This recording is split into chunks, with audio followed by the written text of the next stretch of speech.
is up, martial arts fanatics? Welcome back. As always, I'm Coach Greg, and today we're doing another Q&A. Please don't forget, if you are interested in having me answer one of your questions, go to the link below, put your question on there, just like we're doing for system breakdowns, and I'll try to do a video on it and answer your questions, guys. Today I'm answering the question, does the information in system breakdowns actually improve my fighting? And I'm biased, so obviously my answer is going to be yes. But what I really want to kind of answer is kind of like a sub question of that, which is, how do I take knowledge and apply it to make it part of my game, right? And the stuff I take in system breakdowns is stuff that I have identified as key traits that each fighter does that's made them successful at the highest level, after watching a ton of fight footage and then applying it in my own sparring and stuff like that, and finding out what works and doesn't work, and figuring out, and some of it is just things that maybe think about fighting maybe a little bit different, right? So for example, when I did the breakdown on Shavkat Rakhmonov, the idea of picking my moments, right? This kind of like walk-in that he does, and if they attack, I disengage. I walk in, I duck walk, I disengage. I walk in, and at the moment they're getting ready to strike, it gives me a disengage, re-engage, re-engage. And at that moment, catching them in that in-between moment. Or pulling and throwing a counter. Or then disengaging and re-engaging, identifying a pattern to pick my moment when I do the slips. So I don't just try to frivolously throw slips just to get them and hope for the best, but really setting up my slip. So it's kind of like opening my eyes towards like a different philosophy behind stuff and going, oh, this is what I think this fighter does. Maybe I'm wrong. It's entirely possible that some of this stuff, they're doing what they do because maybe it just feels right. Sometimes people do that. Or they have some other thing that they're looking for that maybe is, I'm not aware of. But the important thing about system breakdowns is it gets me to think about martial arts in different ways and add things into my game. And that's what I'm hoping to pass on to you, is that these are things that I've taken from them. It's changed the way that I view fighting. I've applied it in my sparring and found success. So here's what I want to share. These are the lessons I've learned from here. Okay. Even if you take a different thing out of that, it's still valuable. So the question then becomes, how do we apply this to our own martial arts? And this is what I really think is the question. Any type of learning, whether it's in class, being taught to you, through drills, through watching things like Dynamic Striking or BJJ Fanatics, Wrestling Fanatics, those guys are amazing. They have great tutorials. But sometimes you could take all this knowledge and not do anything with it, right? Or whether it is something like going to a seminar, right? And somebody showing you all this stuff. And then like sometimes the problem with seminars is they show you really great stuff and you never use it again. So the question then becomes, how do we take knowledge that we learn in class, on YouTube, on Dynamic Striking, in seminars, watching fight footage, how do we make that part of our game? And that is a much more difficult task. And I think this is where a lot of people fall short. And I think this is an area where I feel like I have a systematic approach towards this, like anything else, and it's made me successful. So when you watch system breakdowns or take in or impart any other kind of knowledge, I want to encourage you, first of all, if you have not been doing journaling in your martial arts, you are vastly missing an opportunity. Like, this is a huge part of building your game. Whenever I learn a technique, let's say I go to jiu-jitsu, at the end of class, I take notes at the end of class, a quick thing like a jot down to remember what the techniques we covered were. And when I go home, I write them out. I write out everything we did in class in as much detail as possible because that reinforces the knowledge I have learned. Then I like to go through and I like to look up videos on that if I can. Some things I can't. There's some things that are specific to things that we do that you're just not going to find a video on, and that's okay. But I think about that and I try to think about any follow-up questions that might occur when I go to play with this.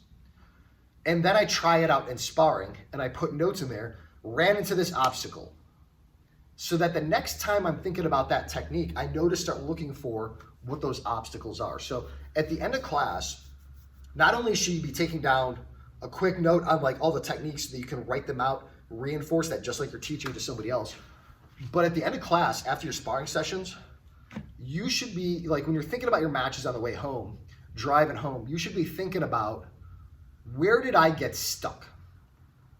Think about your victories, think about your failures, but also think about your obstacles. Where did this technique feel like it's stuck a little bit? Even if I still pulled it off, where was it kind of feeling not right? What was the thing in it that felt like I could improve it? Make a note of that and remember to go back and address that. You can either look it up online or you can ask your instructor, whatever it is.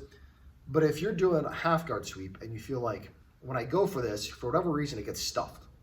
Why is it getting stuffed, right? Put a note on there and then think about a solution to it. Sometimes the solution might be to use that to set up the next sweep, right? Sometimes the solution might be to figure out how to do something to be preventative. Whatever it is, you need to start implementing it in that way. Same thing with system breakdowns. So when I talk about somebody like Shavkat Rakhmonov, and I talk about how he likes to use this duck walk step, and then he uses this disengage, duck walk, disengage, duck walk, and at the moment they're about to go, use that in-between moment to catch the jab, right? Taking the time to set up his technique at the right moment through disengage, re-engage. Then using that to set up like proactive slips rather than just reactive slips. Disengage, he throws the jab, I disengage, he throws the jab, this time I'm ready for it, and I slip and I throw my counter, right? Using this to set things up, identifying angles in your attacks, whatever it is, taking that knowledge, writing it out, putting it behind a system, and then game planning it, and then applying it. Then find where you're hitting obstacles and reset. This is how you build systems, and this is how you build your system. So, for example, we talked about that when you hit obstacles, right?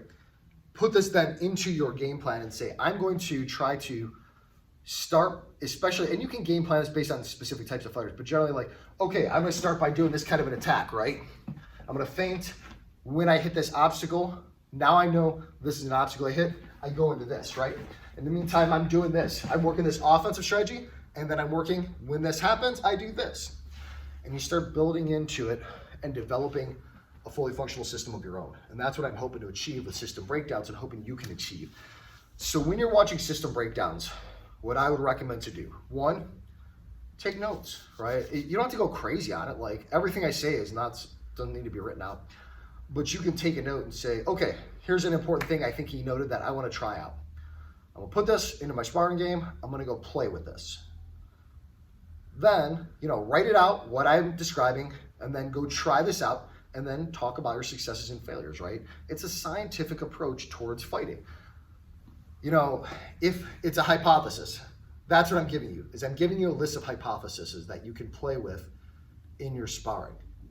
So test it, get your conclusions, right? And just keep going off of that. I'm just giving you new things that are a hypothesis that you can play with. Whether it works or not, it's worked for me. It's worked at the highest level. It should work for you, but not everything works for everybody. So when I say that it works, I think so, yes. Does it work for you? Probably. How to make it work for you? That's a different question. So I think that the first thing you have to do is you have to play with it. You have to write it out. You have to identify where the strengths and weaknesses are. And then you have to figure out how to address those obstacles. That's what the process is for taking information from the isolation to integration, right? That's training methodology. So when I get a piece of information in isolation, given by an instructor, given in YouTube, whatever it is, then I go to apply it and integrate that. What type of success do I have and how do I use that information? I hope that answers the question. Obviously, I'm a little bit biased. I think that the information in them is extremely valuable. It's done a lot for my game, and I hope it does for you as well. Thanks for watching, guys.